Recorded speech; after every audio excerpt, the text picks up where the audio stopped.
আসসালামু আলাইকুম। আমরা জানি চিকিৎসকরা মানুষের জীবন রক্ষা করে, তাদের সেবা দেয়, চিকিৎসা দেয়। অর্থাৎ একটা মহতী কাজেই তারা নিয়োজিত থাকেন। এমনটাই ধারণা চিকিৎসকদের সম্পর্কে। কিন্তু আজকে একটি রিপোর্ট পড়ে অবাক হলাম। মনে হলো যে না, চিকিৎসক তো না, রীতিমতো মাস্তান।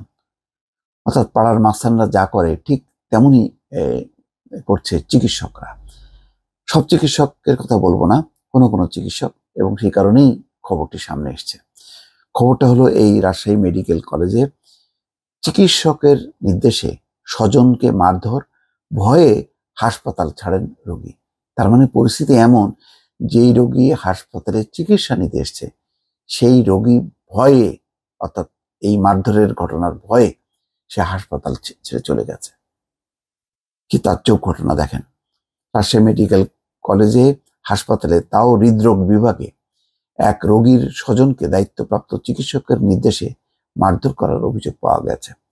পরে ওই স্বজনের কাছ থেকে মোবাইল ফোন কেড়ে নিয়ে তাকে হাসপাতাল থেকে বের করে দেওয়া হয়। এই ঘটনার পর ভয়ে হৃদরোগে আক্রান্ত রোগীর স্ত্রী স্বামীকে নিয়ে হাসপাতাল থেকে চলে যান। পরে কেড়ে নেওয়া মোবাইল ফোন থেকে এক সাংবাদিককে কল দিয়ে হুমকি প্রদান ও গালিগালাজ করেন অভিযুক্ত চিকিৎসক। রোগীর স্বজনরা জানান, বুকে তীব্র ব্যথা নিয়ে অ্যাম্বুলেন্স যোগে বাবু নামে এক রোগী নওগাঁর আত্রাই থেকে রাজশাহী মেডিকেল কলেজ হাসপাতালে ভর্তি হন। তাকে কলেজের আনেন ভাগ্নে দেলোয়ার।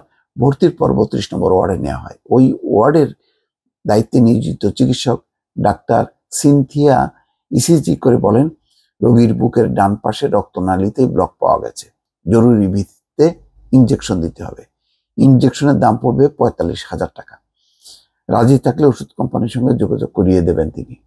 দেলোয়ার বিষয়টি নিয়ে তার পরিচিত সাংবাদিক বুলবুল হাবিবের সঙ্গে ফোনে আলাপ করেন। বুলবুল হাবিব বিষয়টি জানার জন্য হাসপাতালের কার্ডিয়াক বিভাগের প্রধান ডাক্তার জাহিদুস সাইদকে ফোন করেন।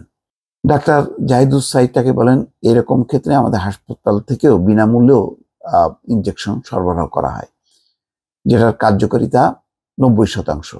আর বাইরের ইনজেকশনটা একটু আপগ্রেডেড, সেটার কার্যকারিতা 95%। তবে যে যেটা পছন্দ করে তাকে সেই ইনজেকশন দেওয়া হয়। পরে ডাক্তার জাহিদুস সাইদ ডাক্তার সিনথিয়াকে হাসপাতালের ইনজেকশন দেওয়ার জন্য বলেন। এতে ক্ষেপে যান ডাক্তার সিনথিয়া। বিভাগীয় প্রধানের অভিযোগ কেন দিয়েছেন, এই কারণে দেলোয়ারের উপর চড়াও হন এবং মারধর করেন। পরে দেলোয়ারের মোবাইল ফোন কেড়ে নিয়ে সাংবাদিক বুলবুল হাবিবকে কল দিয়ে গালিগালাজ ও হুমকি দেন ডাক্তার সিনথিয়া। মার খেয়ে ভয়ে হাসপাতাল ছেড়ে যান দেলোয়ার। দর্শক, কত বড় গুরুতর অভিযোগ যে সে বাধ্য করছে যে বেশি টাকা দিয়ে ইনজেকশন কেনার জন্য।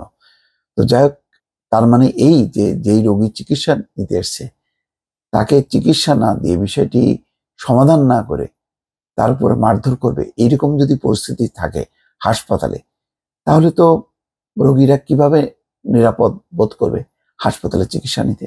দর্শক, এটি একটি বড় প্রশ্ন। ভালো থাকবেন। আল্লাহ হাফেজ।